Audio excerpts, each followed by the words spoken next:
ఏ రీతిలోనైనాను నేను దేవునికి ప్రయోజనకరమై మారాలి. నాకు దేవుడు ఏం చేస్తారు కాదు, అది మర్చిపోండి. మనకైనా ఏం చేశారు? Bible says while we were yet sinners he died.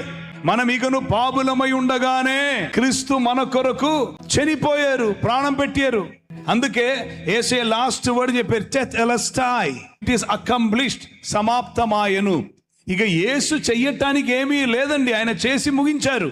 సమాధి నుండి యేసుక్రీస్తు వారు లేపబడిన తర్వాత శిష్యులు పోయి సమాధి లోపల చూస్తుంటే ఆయన తలకి చుట్టినటువంటిది మడత పెట్టి మార్చిపెట్టి ఉండను, తన శరీరమును చుట్టినది విడిచిపెట్టి ఉండను అని కరెక్ట్ గా బైబిల్లో రాసి ఉంది. మడత పెట్టి ఒక వస్తువు మీద పెడితే దీని వర్క్ కంప్లీట్ అయింది అని అర్థం.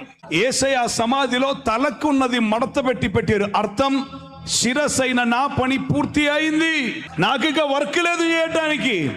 మానవుల రక్షణ కొరకు నేను చేసి ముగించాను, సాతాను క్రియలను నేను లయపరచాను. కానీ శరీరంకున్నది మడత పెట్టకుండా విడిచిపెట్టారు, అర్థం సంఘం అనే శరీరమా నీకు పని ఇచ్చుచూ వెళ్ళుచున్నానన్నారు. సో మన పని మనం చెయ్యాలి, అది క్రమం నేర్చుకుంటేనే మనం చేయటం సాధ్యం అవుతుంది.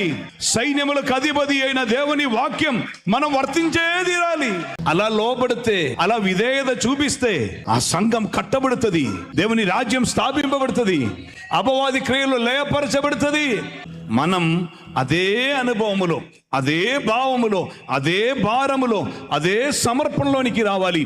యేసు ఈ భూమిలో ఎలా ఉండనో ఆయన అడుగు జాడల యందు మనం నడవలసిన వారం గనుకనే మాదిరి ఉంచుచు వెళ్ళాను.